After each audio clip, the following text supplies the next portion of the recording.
At 11:47 p.m., an applicant opened an AIMA attachment she thought was a routine update. It was not. On the last page, AIMA asked for additional documents. The response period had already begun, and nobody had written down the date that might start the clock. The applicant had the lease, the income records, the family documents. What was missing was not evidence. It was a system. Welcome to Portugal Writes Rebel, episode 9. I'm Elena Vargas. Today, we tackle one of the most common nightmares expats face in Portugal and show you exactly how to fight back legally and effectively.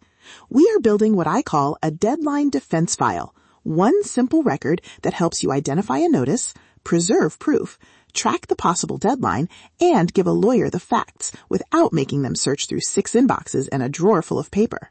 First, an important boundary. I can give you a tracking system. I cannot calculate your legal deadline from a podcast. AIMA procedures differ. The notice, the case type, the authority, the delivery method, and the law enforce can all matter. So if you remember only one rule, remember this. Record a date quickly, but label it provisional until a qualified Portuguese immigration or administrative lawyer verifies it. Here is the first move when a message arrives. Do not skim the subject line and move on. Download the complete notice and every attachment. Save the original email, the portal screen, the envelope, the delivery record, or the tracking number, depending on how it reached you. Do not delete it. Do not crop away the date, case reference, or surrounding portal information. Then ask, what legally significant event does this document describe, and what does it ask me to do? Look beyond the first page. In Portuguese notices, terms such as prazo, notificación, indeferimento, recurso, impugnación, audiencia previa, or audiencia dos interesados can signal that action may be required. You do not need to translate the entire legal system at midnight. You do need to notice when a document is asking for a response instead of merely reporting that your file is still in progress. An email that says your case is being processed is not automatically the same thing as a formal notice giving you a response period. Now, create the ledger. It can be a spreadsheet, a notebook, or a printed page.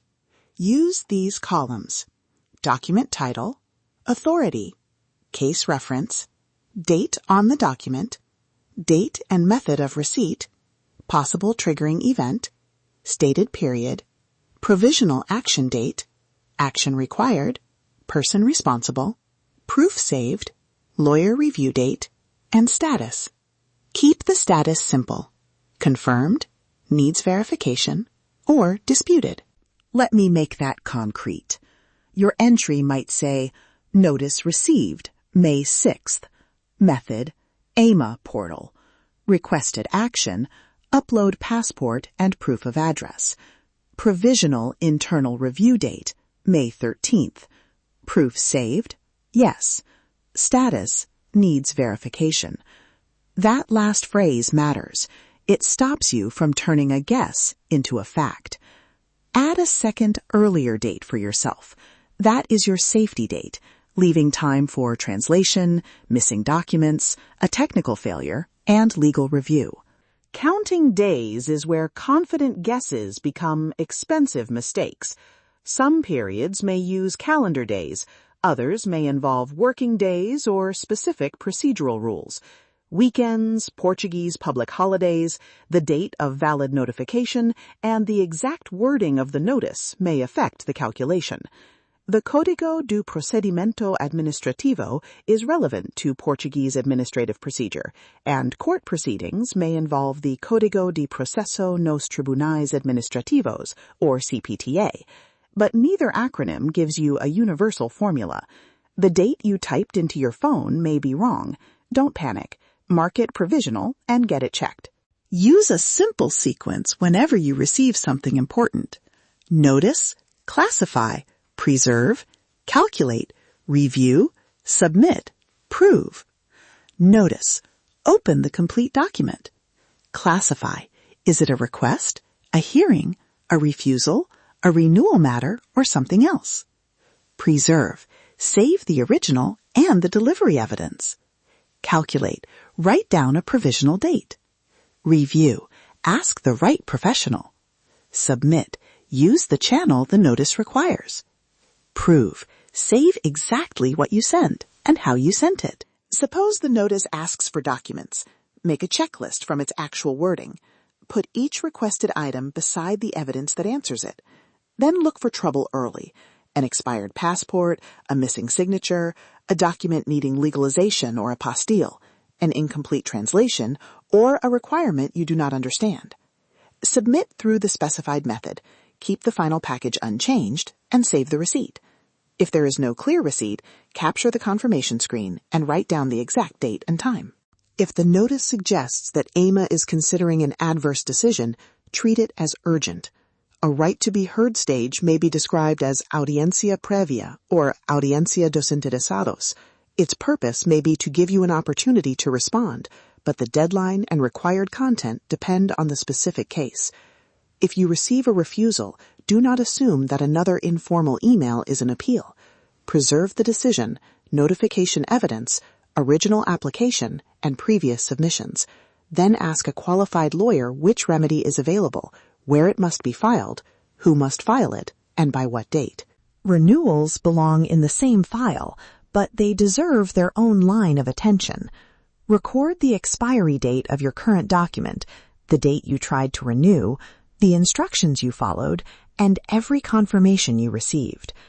Keep proof that you acted, but do not assume that a pending request automatically settles every issue involving travel, work, banking, or family members. Get advice based on your actual status. And what about complaints, ombuds institutions, supervisory bodies, or an EU channel? They may be useful in the right circumstances, especially when an authority is not responding. But a complaint does not necessarily suspend a deadline or replace a formal remedy. European principles involving due process and effective judicial protection can matter, yet an EU-level escalation is not a magic shortcut around a Portuguese filing date.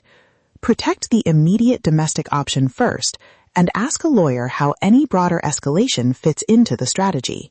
2 applicants received notices in the same week. The first downloaded the attachment that night, saved the portal screen, and booked a review before responding. The lawyer found a translation problem while there was still time to correct it.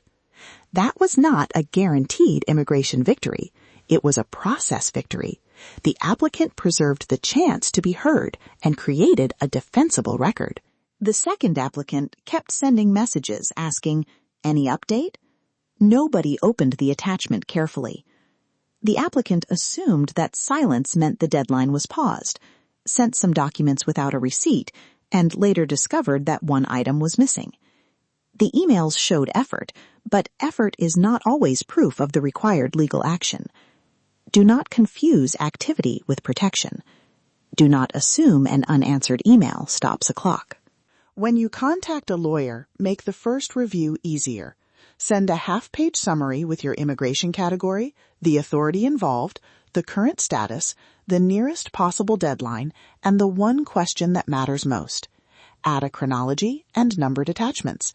Name files consistently, such as 2026-0818, AIMA Notice Original, and 2026-0819 Submission Receipt. Tell the lawyer what you do not know. "I am unsure when this notice was legally served" is useful. "The deadline is definitely Friday" may be dangerously premature.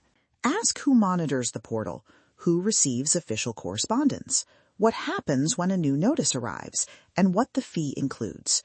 Get the scope of work and fee estimate in writing. If money is tight, ask whether the lawyer can review the urgent notice first and compare reputable professionals or legal aid options where available. A second pair of eyes can help if you have someone you trust, but if you are working alone, use calendar alerts, a visible safety date, and professional review whenever the stakes are high. Here is your 24-hour plan. Search your email, portals, cloud folders, and paper files. Download every original notice and attachment. Create the ledger. Enter every date, including the ones you think are old. Mark the nearest possible deadline and an earlier safety date. Then arrange qualified advice for anything unresolved adverse, or time-sensitive. You do not need a perfect file tonight. You need a first file that exists. This episode is general educational information, not legal advice. Portuguese notification and deadline rules can differ by case type, authority, document, delivery method, and applicable law. Do not rely on a podcast, social media comment, portal estimate, or generic email to determine your exact deadline. Keep the complete notice and submission records and ask a qualified Portuguese immigration or administrative lawyer to verify the triggering event, calculation, and remedy. If you face a refusal, loss of status, family separation, travel risk, or a court deadline, seek urgent professional advice. A deadline ledger is not bureaucracy for its own sake. It turns uncertainty into evidence, and evidence into choices. Save the notice. Prove when you received it. Identify what it asks. Calculate provisionally. Verify professionally. Act early. Preserve the receipt. Share this episode with someone whose immigration documents are scattered across 5 different places and help them build the file today. The system is slow. Your preparation shouldn't be. Knowledge is your best defense. Document everything, act lawfully, and protect your future. Always consult a qualified Portuguese lawyer for your specific case. Your rights don't disappear at the border.